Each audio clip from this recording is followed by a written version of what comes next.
Добрый день, уважаемые ребята! Сегодня у нас 10-й урок 3-й четверти по курсу физики 9 класса. Начнем наш урок. И начнем мы его с повторения темы «Радиоактивность», выполнив несколько заданий. Обратите внимание на количество баллов за задание. В конце вы можете поставить себе отметку.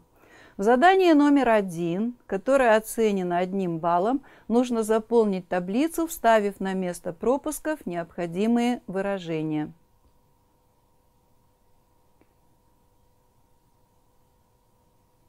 Проверяем.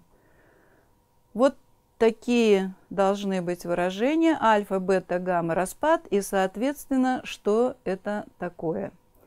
А сейчас смотрим на задание. На него дается 2 балла. Используя уравнение альфа-распада, оно задано в общем виде, определите недостающие ядра в реакциях. Недостающие ядра обозначены красным цветом.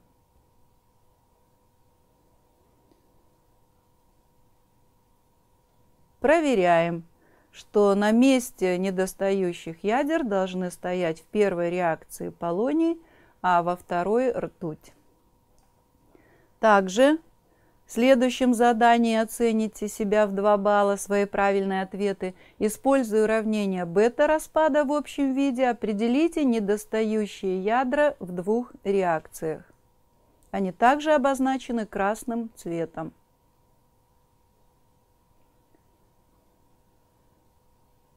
Мы понимаем, что здесь только устный счет, поэтому проверяем быстро. Недостающие ядра в первой реакции магний, во второй свинец. Если вы справились с заданием, подведите, пожалуйста, итог своей работы и самостоятельно поставьте себе отметку.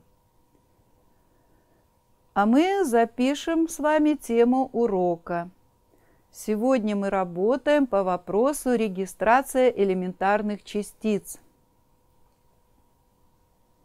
Сегодня на уроке мы познакомимся с некоторыми элементарными частицами, с историческими фактами и учеными, внесшими вклад в создание приборов для регистрации элементарных частиц. Рассмотрим назначение и принцип действия приборов, регистрирующих элементарные частицы.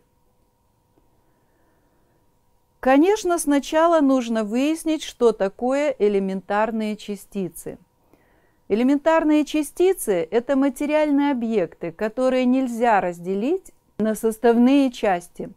В соответствии с этим определением к элементарным частицам не могут быть отнесены молекулы, атомы и атомные ядра, которые поддаются делению на составные части.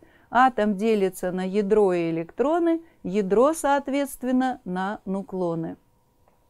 Слово «элементарный» подразумевало, что эти частицы являются первичными, простейшими, неделимыми и неизменяемыми. Обратите, пожалуйста, внимание на эти качества.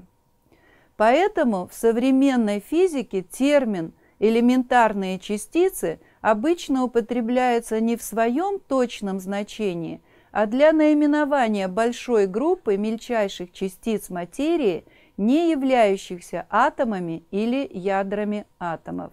Исключение составляет протон, представляющий собой ядро атома водорода и в то же время относящийся к элементарным частицам. Частицы, из которых состоят атомы различных веществ, электрон, протон и нейтрон, назвали элементарными. В конце XIX и начале XX веков был изучен ряд явлений, поставивших под сомнение неизменность атомов. Это, например, электризация тел, электрический ток в жидкостях. Люди узнали о линейчатых спектрах атомов, открыли радиоактивность, фотоэлектрический эффект и стали исследовать электрический ток в газах. Был сделан вывод, что атомы обладают сложным внутренним строением и не являются простейшими, неразрушимыми и неизменными частицами. Возникла проблема: найти простые частицы, из которых построены все атомы. На основании анализа опытов по прохождению электрического тока в жидкостях Майкл Фарадей установил, заряды имеются в атомах всех химических элементов. В 1899 году Джозеф Томпсон доказал реальность существования электронов. В 1909 году Роберт Милликен впервые измерил заряд электрона. Он имеет значение, которое вы сейчас видите на экране. В 1919 году Эрнест Резерфорд при бомбардировке альфа-частицами азота обнаружил протон. Таким образом, опыты Резерфорда, явления радиоактивности показали, что атомы не являются простейшими неделимыми частицами. Было установлено, что атомы состоят из электронов, протонов и нейтронов, которые считались неспособными ни к каким изменениям и превращениям, то есть они считались элементарными или простейшими. Но вскоре выяснилось, что эти частицы вовсе не являются неизменными. В 1928 году Поль Дирак предсказал, а в 1932 году Карл Андерсон открыл позитрон. Это точно такая же частица, как электрон, но с положительным зарядом. В 1931 году Вольфганг Паули предсказал, а в 1955 году экспериментально зарегистрировал новые частицы – нейтрино, то есть маленький нейтрон или нейтрончик, и антинейтрино, такая же частица, но с зарядом противоположного знака. В 1955 году был открыт антипротон, а в 1959 году антинейтрон. В 1947 году японский физик Хидеки Юкава открыл новую частицу – пи-мезон. Вот такова история, что в 1932 году Джеймс Чедвик открыл новую частицу и назвал ее нейтроном. Нейтрон не имеет электрического заряда. В свободном состоянии нейтрон живет около 1000 секунд, примерно 15 минут, а потом распадается на протон, электрон и антинейтрино. Но нельзя сказать, что нейтрон состоит из этих частиц. Они рождаются в момент его распада. Открытия происходили и дальше. Дальнейшие исследования частиц показали, что их нельзя считать элементарными. Каждая из этих частиц при взаимодействии с другими частицами и атомными ядрами может превращаться в другие частицы. Поэтому термин «элементарная частица» является условным. Сегодня обнаружено около 400 элементарных частиц. Таким образом, элементарными называют частицы, которые на современном уровне развития физики нельзя считать соединением других, более простых частиц, существующих в свободном состоянии. Элементарная частица в процессе взаимодействия с другими частицами или полями должна вести себя как единое целое. Все элементарные частицы превращаются друг в друга, и эти их взаимные превращения – главный факт их существования. Но при этом неделимость элементарных частиц не означает, что у них отсутствует внутренняя структура. У всех элементарных частиц есть античастицы. Заряженные частицы существуют парами, а античастицами называются частицы-двойники, обладающие той же массой, но отличающиеся от них знаками заряда. При столкновении, например, позитрона и электрона происходит их аннигиляция или исчезновение. Электроны и позитроны исчезают, и вместо них рождаются два гамма-кванта. Посмотрите, пожалуйста, на первую реакцию. И наоборот, при встрече двух квантов соответствующей энергии может родиться пара позитрон и электрон. Об этом нам говорит вторая реакция, а также данный процесс вы видите на схемах. Слева, например, гамма-квант попадает в тонкую свинцовую пластину, и в этот момент рождается пара электрон и позитрон.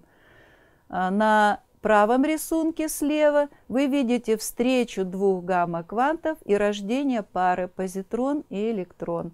А с правой стороны вы, наоборот, видите аннигиляцию позитрона и электрона. Думаю, что у вас уже возник вопрос, а как же можно обнаружить эти частицы и зарегистрировать их? Обратимся к истории.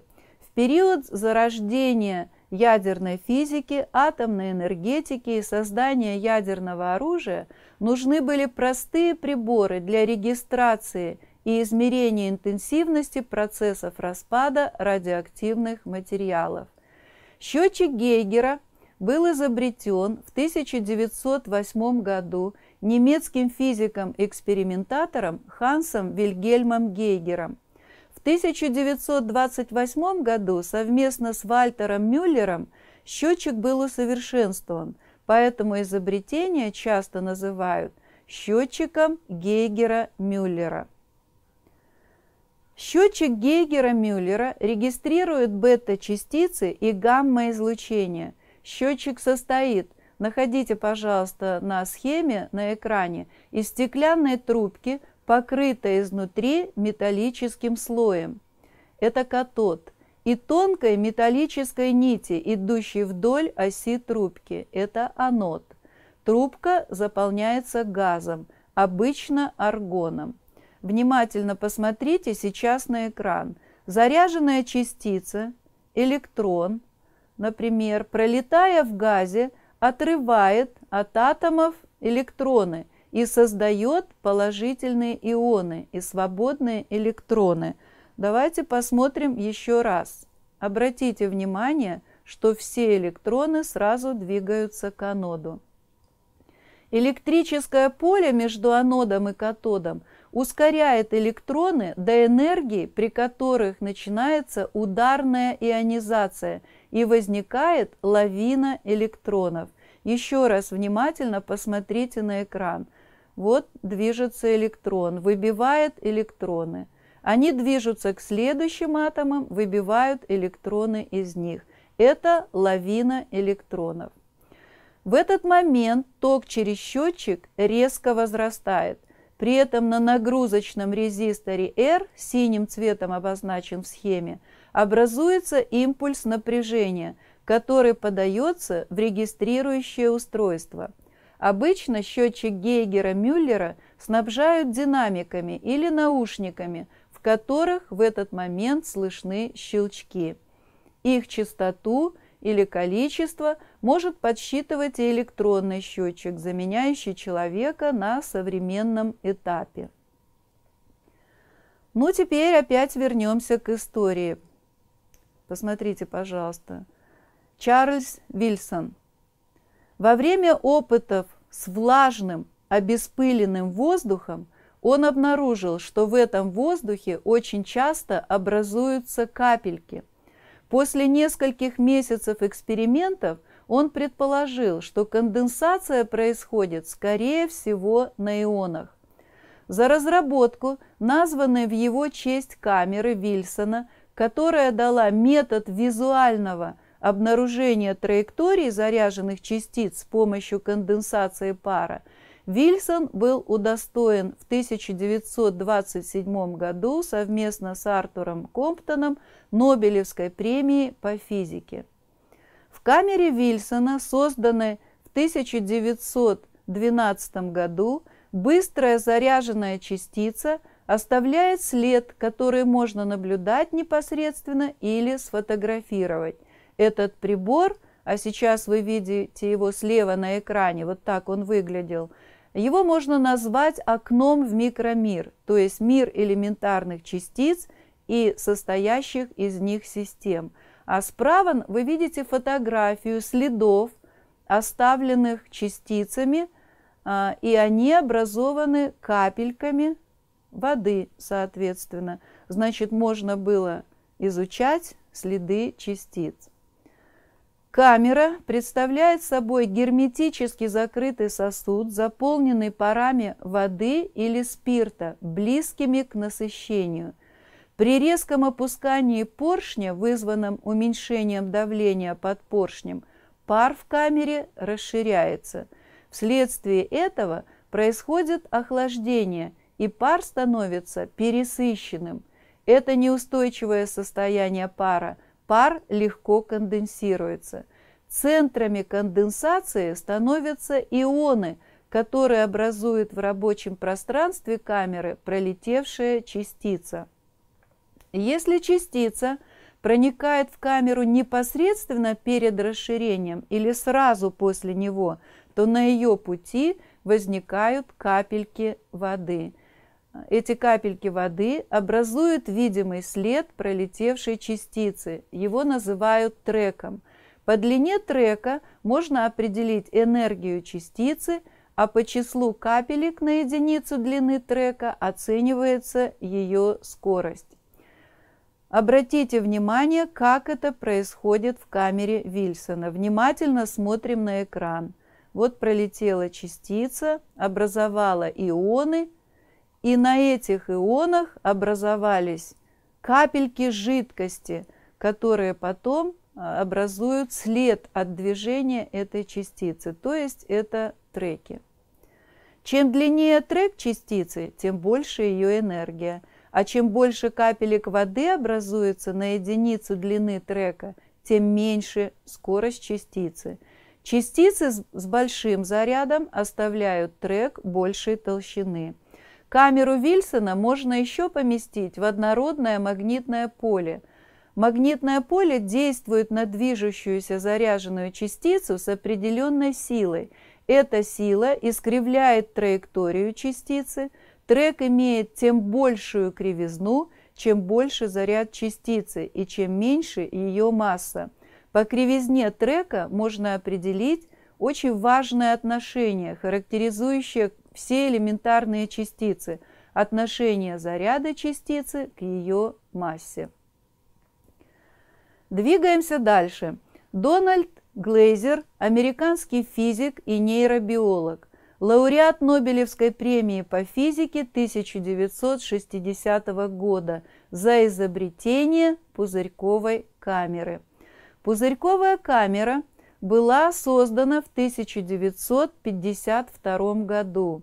Важным ее преимуществом по сравнению с камерой Вильсона является то, что в качестве рабочей среды в ней используется жидкость. Жидкий водород, гелий, неон, ксенон, фреон, пропан или их смеси. Эти жидкости обладают на 2-3 порядка большей плотностью, чем газы, что многократно увеличивает вероятность появления в них событий, достойных изучения, и позволяют целиком уместить в своем объеме треки высокоэнергетичных частиц. Посмотрите, пожалуйста, на экран. На образованных ионах теперь образуются цепочки капелек пара. За счет большей плотности рабочего вещества в пузырьковой камере стало возможным фиксировать серии последовательных превращений частиц. Вот так выглядят фотографии, полученные с помощью пузырьковой камеры, и на них отображены следы от движения частиц или даже их превращения. Еще один метод – это метод толстослойной фотоэмульсии. Он основан на открытии, которое принадлежит французскому физику Анри Беккерелю, в 1896 году открывшему радиоактивность.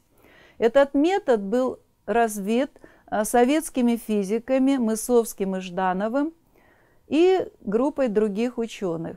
Фотоэмульсия содержит большое количество микроскопических кристалликов бромида серебра. Быстрая заряженная частица, пронизывая кристаллик, отрывает электроны от отдельных атомов брома. Цепочка таких кристалликов образует скрытое изображение. При проявлении в этих кристалликах восстанавливается металлическое серебро, и цепочка зерен серебра образует трек частицы. Из-за большой плотности фотоэмульсии треки получаются очень короткими, порядка 10 в -3 степени сантиметра для альфа-частиц, испускаемых радиоактивными элементами, но при фотографировании треки можно увеличить. Преимущество фотоэмульсии состоит в том, что время съемки может быть сколь угодно большим. Это позволяет регистрировать редкие явления. Важно и то, что благодаря большой тормозящей способности фотоэмульсий увеличивается число наблюдаемых интересных реакций между частицами и ядрами. Так выглядят треки частиц, полученные с помощью метода толстослойной фотоэмульсии. Современные же приборы для обнаружения и исследования высокоэнергичных, короткоживущих частиц очень сложны. В их создании и работе участвуют сотни ученых. Вы видите современные регистрирующие приборы на фотографиях. Как вы видите, они имеют очень большие размеры. Итак, ребята, что же нужно знать по изучению этой темы, а также и уметь? Определять, какие частицы называют элементарными, приводить примеры элементарных частиц, знать и объяснять устройство и принцип действия приборов для регистрации элементарных частиц, а также, конечно, нужно знать вклад ученых в открытие элементарных частиц и создание приборов для их регистрации. Вы можете подвести итог своей работы сегодня на уроке, выбрав соответствующую позицию. Напомню, что вы можете смотреть телеуроки по указанной ниже ссылке в любое удобное для вас время. А наш урок на этом окончен. Желаю вам успехов в домашней подготовке. Спасибо вам за внимание. До встречи на следующем уроке. До свидания.